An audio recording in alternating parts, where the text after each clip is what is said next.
Welcome to the Tech Mobility Podcast, brought to you by Playbook Investors Network, your strategic partner for unstoppable growth. Visit pincommunity.org to get started. I'm Ken Chester. On the docket, why your old phone is hard to recycle, game changer, new near-invisible solar cells, and why AI will replace Jake from State Farm. To add your voice to the conversation, be it to ask a question, share an opinion, or even suggest a topic for future discussion, call or text the Tech Mobility Hotline. That number, 872-222-9793. Or you can email the show directly, talk@techmobility.show. From the Tech Mobility News Desk, I thought I would share this with you. We don't talk much about Cadillac on this program. Cadillac exists. Cadillac was once regarded by the industry as the standard of the world. And here's a fun fact for you. There was actually a competition in 1911, shortly within a couple of years after Cadillac was launched, that challenged the automakers at that time to compete, but in a different sort of way. It wasn't a race per se. They would take 3 or 4 of the same model, disassemble them, mix the parts together, and have them put together a vehicle to drive and then submit it to an endurance test. Now, today, that doesn't sound like a big deal because we've got the modern assembly line and we've got, how everything is made exactly the same out of assembly plants. But back then, back in the early days of the auto industry, vehicles were artisan made. They were craftsman made. No two were exactly alike made. That would not happen for the masses until 1913, when Henry Ford perfected, he didn't invent it, but he perfected the moving assembly line. But in 1911, this hadn't happened yet. Of the vehicles that participated, it was a Cadillac that they put together from 3 different ones, drove it in endurance, and the car held, and they won. And from that day forward, for many years, known as the standard of the world, because Cadillac led the way in design and engineering at that time. Cadillac would be the pinnacle of luxury for America for many years after that, at least up through the early 1970s. It was widely regarded, if you had a Cadillac parked in your driveway, that you were at the pinnacle of your game, your profession, your income. It spoke very highly of how you were doing in life. Of course, today, not so much. With the rise of the Lexus in 1989, Infiniti, the sharpening of the point for Mercedes, BMW, Audi, folks got serious. Cadillac has had to reinvent itself several times since then. And I say all this because I wanted to prepare you for this headline. The headline from Automotive News. I'm sorry, it's actually EV Report from Automotive News.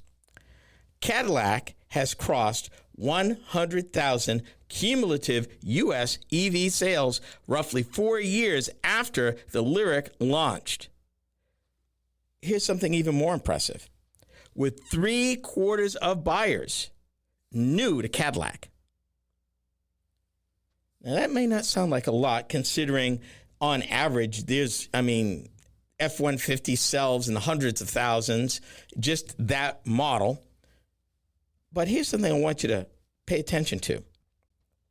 4 models within the Cadillac lineup. And oh, by the way, these are pure electrics that Cadillac is still making right now. It is the Cadillac Lyriq, Optiq, Vistique, and Escalade IQ. And for the record, I've driven an Escalade IQ. We're talking almost $200,000 for that vehicle. Another fun fact, the average age of ownership for an Escalade IQ is 44, way below the average age for all Cadillacs. But there's more. I want to share even more. What are they trading? They're trading Teslas.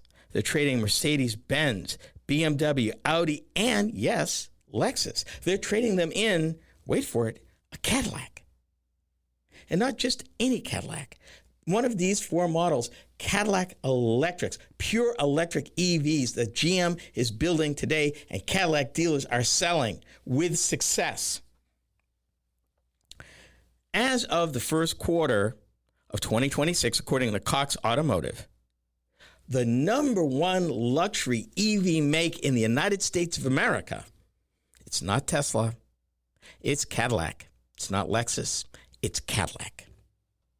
Cadillac holds a 4.4% U.S. luxury EV market share, excluding Tesla, ahead of BMW at 2.3%, and Lexus, yes, Lexus, at 2.1%. Now, to be honest, we're splitting hairs here. We're talking about just EVs because it's different if you look at everything that they sell. The numbers are different.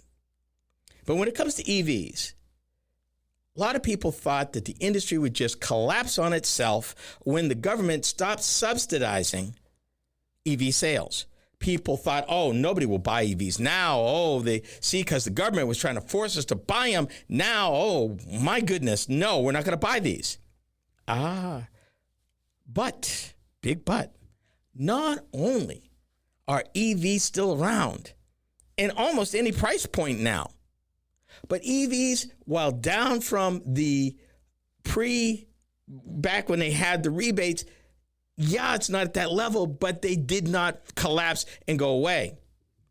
And in fact, truth be told, there is a number of manufacturers ranging from Ford to Mitsubishi and even a rejuvenated Chrysler who are bringing out pure electrics in the next 3 to 5 years, regardless of what happens in the United States. And by the way, those vehicles will be sold here. The people who are regular listeners to this program understand my take on this. I told you from Jump Street, as the domestic manufacturers get into EV manufacturing and scale up, they would be relentless on reducing costs. They'd be relentless at trading out rare earth materials to make those batteries. The batteries would last longer, sell cheaper, go farther, recharge quicker. All of that is happening, although not at the speed it would have been with government help, but still happening. We're looking at an environment of potentially solid state lithium batteries that have no liquid in them and are not a fire risk. We're looking at batteries now that have a 1,000-mile range. We're looking at recharging. That 5-minute recharging is more of a thing. We're looking at range. 450 to 500 miles is not impossible. There are vehicles in the marketplace you can buy in the United States today with that kind of range. Right now, with that kind of range. You can buy vehicles now that you can recharge in 15 minutes. You can buy EVs that will be, at fully charged, an energy resource for your home. If the power goes out for any extended length of time, you plug into your EV and it will run your house. And depending on how fruitful you are and how careful you are, could be anywhere from 3 to 10 days without power. All of this is still happening, folks. Automakers are still making the investments. Everybody is in this game. Yes, you've read about the cancellations. Yes, you've read about the write-offs and the pivoting towards hybrids. All necessary. That's the market working the way it's supposed to work. People said, I want that. And the automakers are going to build what people want. But there's still a market for EVs. Cadillac is proving, even at the expensive end of the pool, people are stepping up and they're choosing Cadillac pure electrics over anything else in the United States. When they're looking at luxury and are looking at EVs, they're buying Cadillacs. Consider that for a minute. They're buying Cadillacs, a name that didn't used to be on everybody's radar, but it's on it now. 75% of the people who buy a Cadillac EV are new to the brand, and they are trading like luxury vehicles. Because of half the United States has no e-waste laws, recycling your phone is a chore. You are listening to the Tech Mobility Show.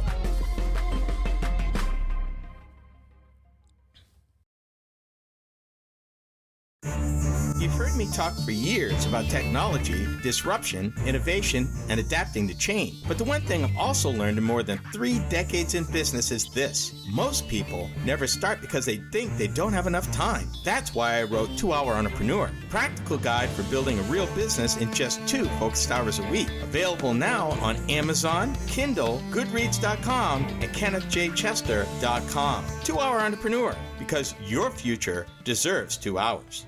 Are you tired of juggling multiple apps and platforms for meetings, webinars, and staying connected? Look no further than AONmeetings.com, the all-in-one browser-based platform that does it all. With AON Meetings, you can effortlessly communicate with clients, host virtual meetings and webinars, and stay in touch with family and friends, all in one place and for one price. Here's the best part. You can enjoy a 30-day free trial. It's time to simplify your life and boost your productivity. AONmeetings.com, where innovation meets connection. Get started today and revolutionize the way you communicate. In business, opportunity doesn't wait, and neither should you. At Playbook Investors Network, we connect visionary entrepreneurs with the strategies, resources, and capital they need to win. Whether you're launching, scaling, or reimagining your business, our network turns ambition into measurable success. Your vision deserves more than a plan. It deserves a playbook that works. Playbook Investors Network, where bold ideas meet bold results. Visit pincommunity.org today. Quick question. What could your life look like 1 year from now if you invested just 2 focused hours a week into building something of your own? That's the idea behind my new book, 2 Hour Entrepreneur. No hype, no hustle culture, just practical steps to help busy people finally move from idea to action. Available now on Amazon, Kindle, Goodreads.com, and KennethJChester.com. 2 Hour Entrepreneur. Start where you are.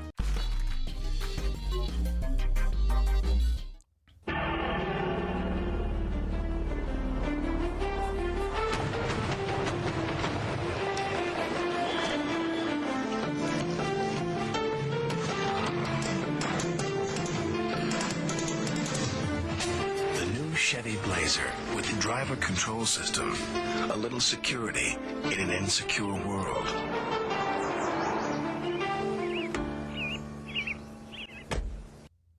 The year was 2006. If you could have seen the commercial, that was a TV commercial for the Chevy Blazer. It had all kinds of stuff going on in that commercial. It was a dangerous road. I mean, lumber, rocks, folks riding bicycles, animals, and the Blazer traversed all of that with no problem and brought the person home safe, implying that while the world is very dangerous, you're very safe in this vehicle, no matter what the world throws at it. A very interesting visual that it had relative to compressing everything that you could encounter on a day. And I'll say it this way, if my ride home encountered all of that, I'd move, because it's extremely dangerous. And just, it was a bit much, but I got the point. E-waste. That is all that discarded computer, cell phone, and other, oh my goodness, river of electronic devices that are outdated. They're in drawers, they're in closets, they're wasting space in your house. And some of it we even throw away. Interesting fact. The disposal of e-waste is governed by state law in only 25 of the 50 United States.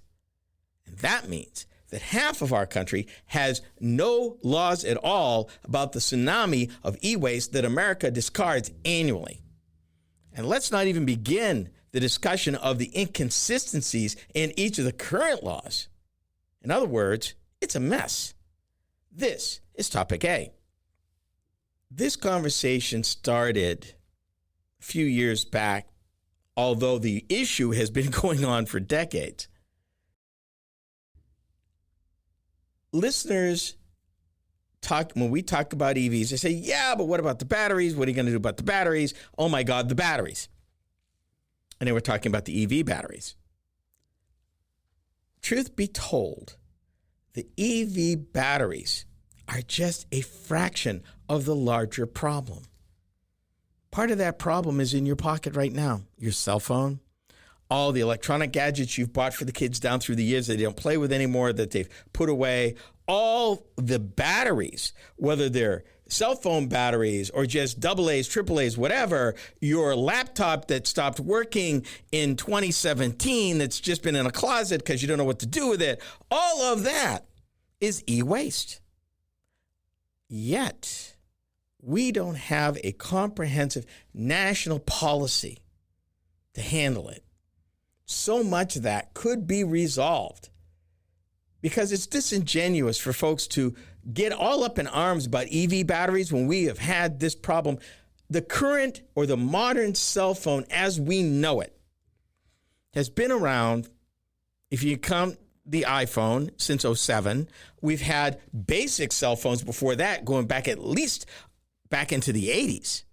So this has been a problem. Lithium-ion batteries have always been the problem. And everything else, the gold and all the heavy metals and all the other stuff that goes into it, that could be recaptured. But we don't have a way to do it.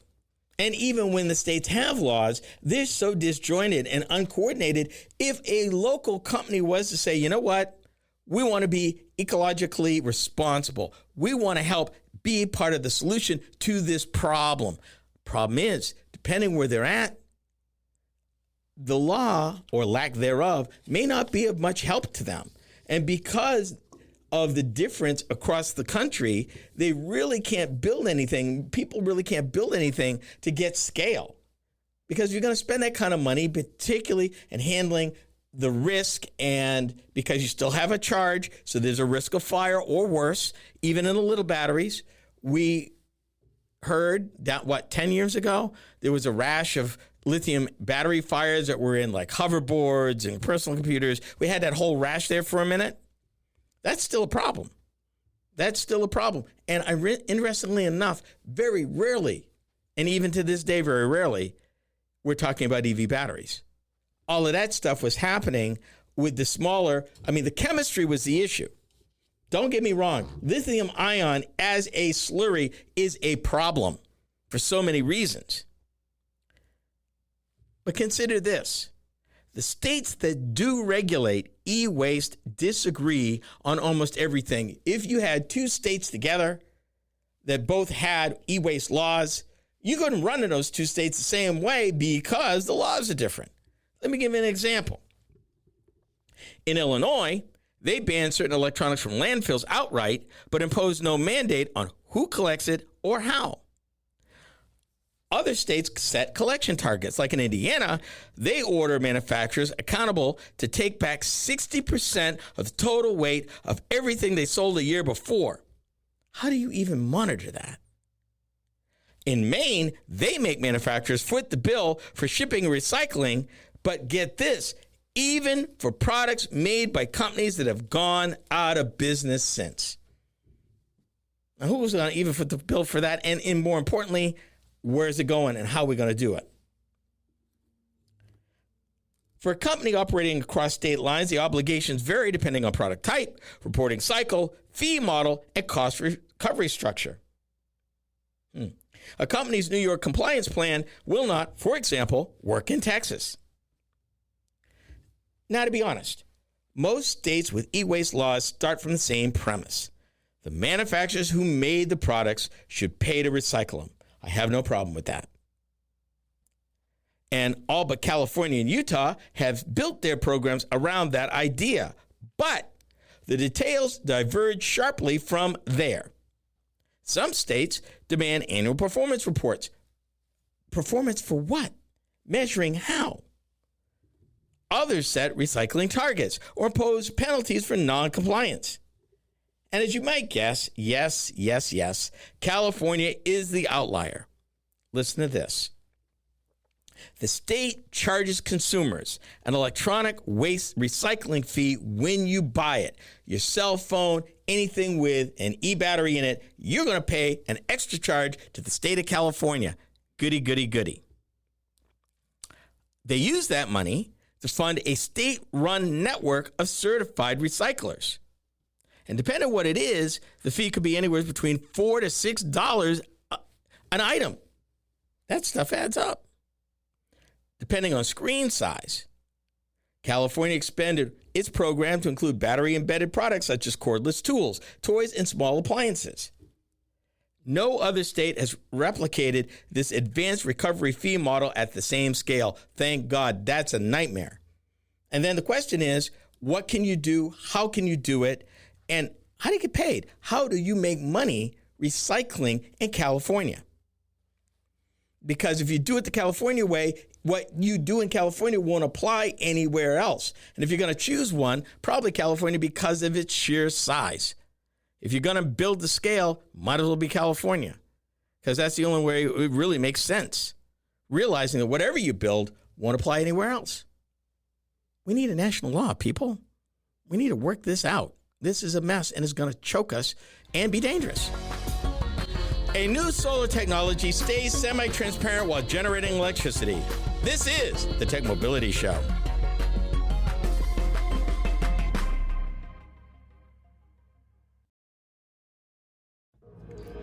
Quick question.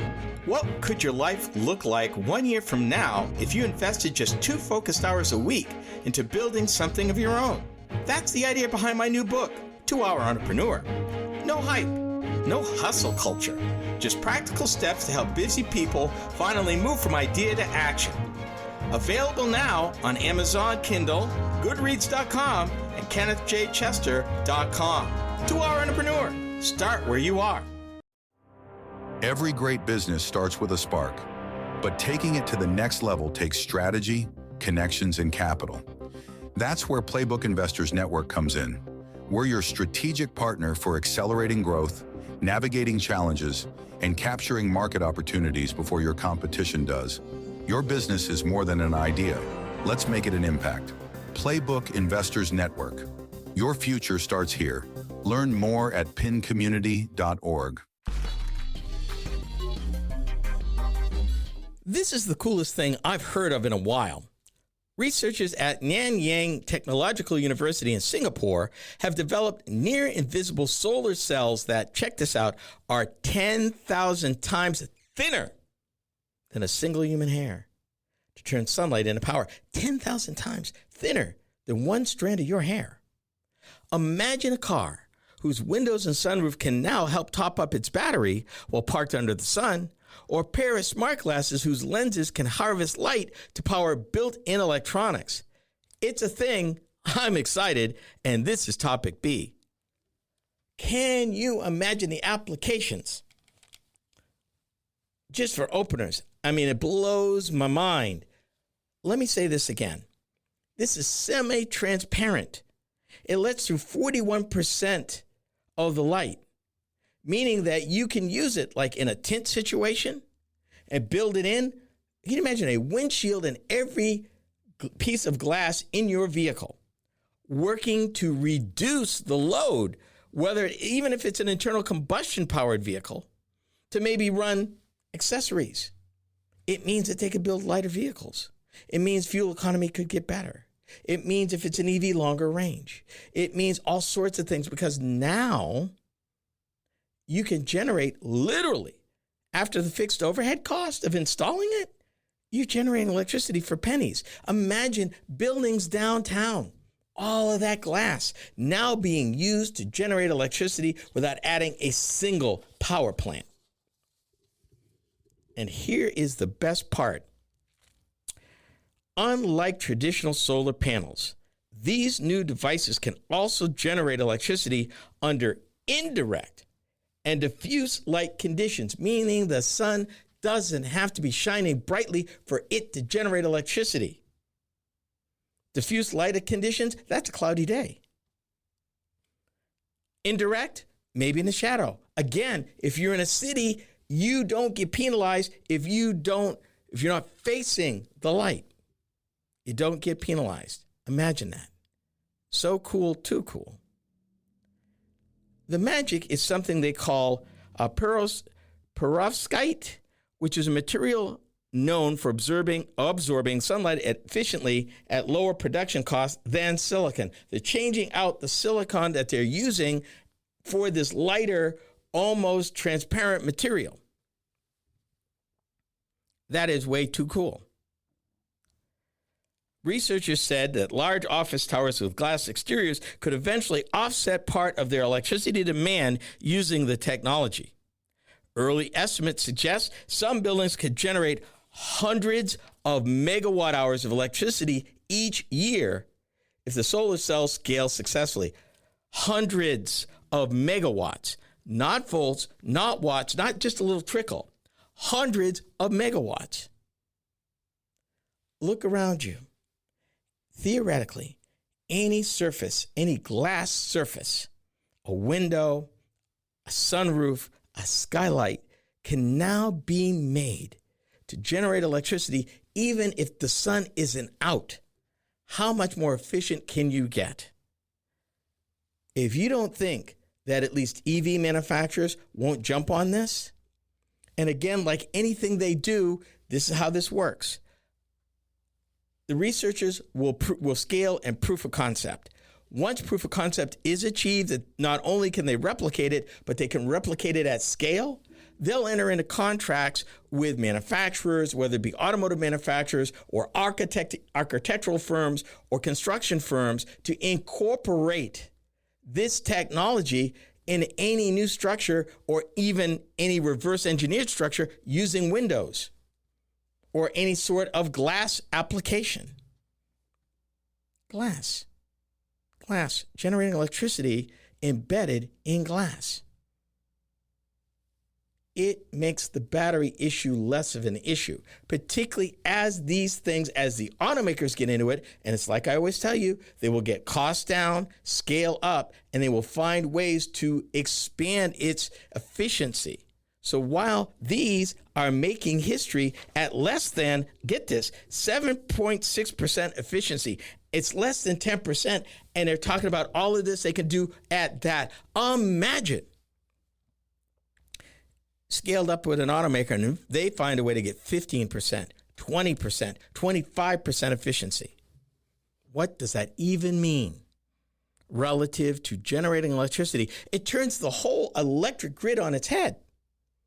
If you start multiplying this, and typically in the auto industry, it takes 20 years to get to a tipping point of installation. Figure 20 years from now, if they were able to do this today, what 20 years from now would look like. Your house, the new house you build in 2035 or 2040, maybe has the ability with the glass, with panels on the roof, with a power bank, battery to collect it, and an EV sitting in the garage. You may have the ability where you're not paying for electricity at all, but in fact, making money selling it into the grid. What does that even mean for the cost of electricity, the growing need for it? It mitigates all of that while reducing all the hazardous materials currently used across the industry. Those go away.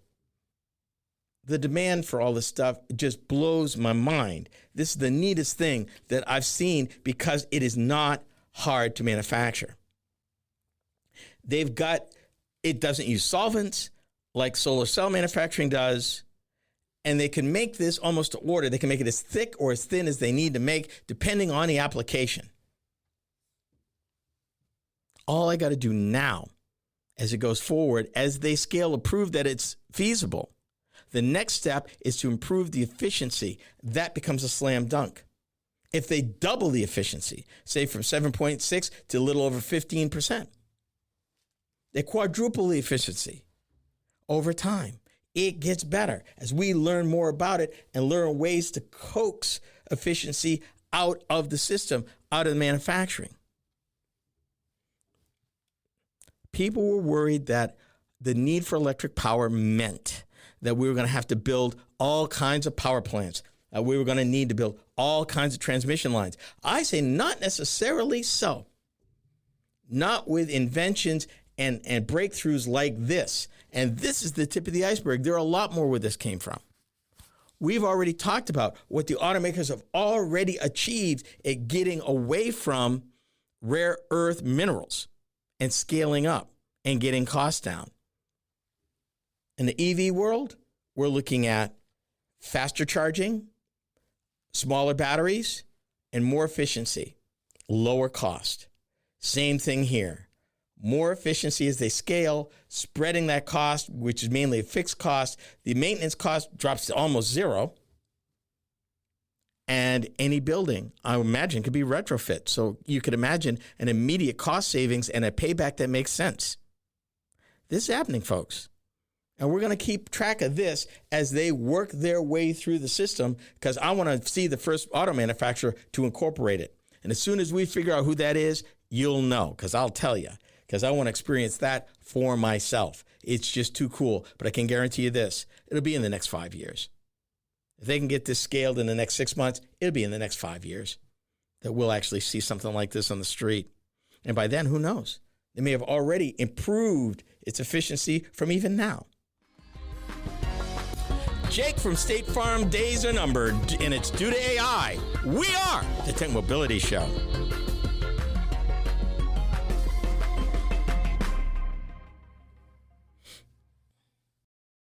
Are you tired of juggling multiple apps and platforms for meetings, webinars, and staying connected? Look no further than AONmeetings.com, the all-in-one browser-based platform that does it all. With AON Meetings, you can effortlessly communicate with clients, host virtual meetings and webinars, and stay in touch with family and friends, all in one place and for one price. Here's the best part. You can enjoy a 30-day free trial. It's time to simplify your life and boost your productivity. AONmeetings.com, where innovation meets connection. Get started today and revolutionize the way you communicate. You know, after years of hosting these programs and talking with entrepreneurs, innovators, and business leaders, I realized something. A lot of people aren't lacking ideas. They're lacking a realistic path to start. That's why I wrote To Our Entrepreneur. It's for people with jobs, families, responsibilities, and dreams that have been sitting on the shelf for too long. Launching now on Amazon Kindle, Goodreads.com, and KennethJChester.com. To Our Entrepreneur. Progress starts small. You've got the drive. You've got the vision. Now you need the right partner to make it happen. At Playbook Investors Network, we power ambitious leaders with the tools, insight, and investment connections to move faster, grow stronger, and lead markets. We're more than advisors. We're your co-pilots in success. Because in business, standing still is not an option. Playbook Investors Network, fueling ambition, delivering results. Visit pincommunity.org. Are you tired of juggling multiple apps and platforms for meetings, webinars, and staying connected? Look no further than AONmeetings.com, the all-in-one browser-based platform that does it all. With AON Meetings, you can effortlessly communicate with clients, host virtual meetings and webinars, and stay in touch with family and friends, all in one place and for one price. Here's the best part. You can enjoy a 30-day free trial. It's time to simplify your life and boost your productivity. AONmeetings.com, where innovation meets connection. Get started today and revolutionize the way you communicate. The company is State Farm, started by an Illinois farmer over 100 years ago. The company has currently 19,000 sales agents in the United States. 19,000. Chances are you've heard about Jake from State Farm. And State Farm, you know, like a good neighbor, State Farm is there. And for many years, that's true. So how would State Farm, looking at the future, respond? Recently, State Farm Insurance, based in Bloomington, Illinois, rolled out the red carpet for all of its sales agents, bringing them in at company expense to Las Vegas. And in the midst of all that whining and dining and pictures with Jake from State Farm and everything, the head of sales for State Farm Insurance stood before those folks and said, I'm ripping up your contracts. Your current contract expires the end of this year, and the new contract is going to be more stringent, and if you don't change, you won't get one. Yikes. The reason, the driver for that change, artificial intelligence. My question, how is Jake from State Farm taking the news? Jake, you okay? This is Topic C. State Farm alleges that this is a better way and a more complete way and a more efficient way and a lower cost way to interact with their client base. For many years, State Farm was the number one insurer in the United States. But last year, they weren't. Progressive Insurance was. That's right, Flo and Jamie. And they got there by an extensive use of AI. Here's the problem. American business has an extremely dismal reputation when it comes to handling their employees in times of change. People who have given their lives and accepted the promises that the company gave said, if you do this, if you do that, if you do this, we got you, we'll protect you, we'll stand behind you. State Farm's not doing that. And I'll give an example in a minute. Obviously, when they said this across the podium, it was not pretty. Now, I can argue this both ways. The only constant in business is change. And we've talked about the changes coming to the insurance industry due to technology. We talked about that right here on this program over the last few years. But as a friend of mine once said, this is where the rubber meets the road, meaning this is where it's getting real in the insurance agents, in the insurance business. The head of sales said State Farm needs to change. Needless to say, the agents weren't feeling the love. They blew up Facebook, Reddit, and Instagram, and they were not happy. That's the polite words. The question is, how should a company respond to the need to evolve without alienating or otherwise ditching their sales force or ditching their employees? There was a time, a golden time after the Second World War and before 1980, where for a minute, corporations realized that employees were an important part of their success. 1980 was the opening salvo when companies decided to downsize, not because they were in financial trouble, but because they saw an opportunity to reduce headcount and make more profit. And yes, capitalism model in the United States is designed for profit maximization. But it used to consider employees as one of their many stakeholders. And we're seeing less and less and less of that. This article talks about, and I quote, the fast-growing Progressive sells over half its personal auto policies direct to consumers using AI and tech to keep costs low. And you might remember over the last 15 years or so, Progressive was bold enough to say, we're going to give you a price tool to compare us against anybody else. And sometimes we're not the cheapest. I guarantee you, if you're still comparing a Progressive now, I bet they are probably over 90% of the time. The challenge State Farm has is that these agents are what you call captive agents. They work for one company. Now, here in Iowa, it's a little bit different because in Iowa, when I came 40 some odd years ago, I was introduced to the concept of the independent insurance agent. Back where I come from, never heard of such a thing.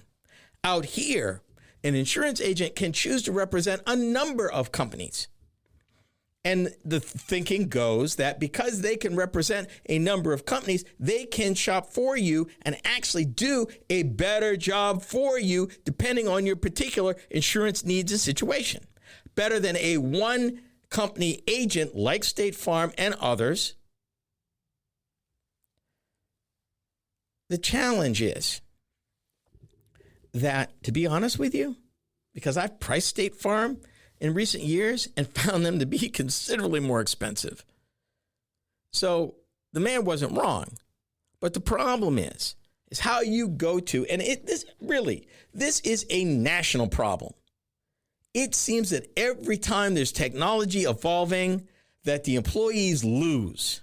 That companies are like, okay, don't need you anymore. So sad, too bad. 25 years, 30 years, 35 years, bah, you're out. Really? That's it? That is it? State Farm did have one caveat, though. They said, if you decide not to make the move between now, which is June, and the end of September, if you decide to hang up your shingle and quit, there is a short-term exit payment. Those are their words. And it could be worth, depending, $50,000 to $300,000 payable, and I quote, at State Farm's discretion. The argument is that the payoff is a fraction of the value of some agencies, the agent said.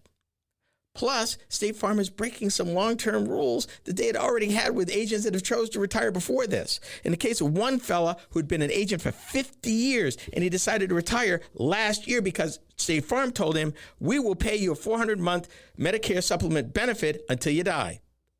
He loses that benefit at the end of this year. Changed the rules on him after he's already retired. What's he going to do? We don't know how Jake's going to fare, but Jake's going to have to change because State Farm is going to have to change. If they want to stay in business, unfortunately, it's messy. I think they could have handled it better, but it's messy. And I thought you should know, particularly if State Farm is your insurance company. You might want to know changes are coming.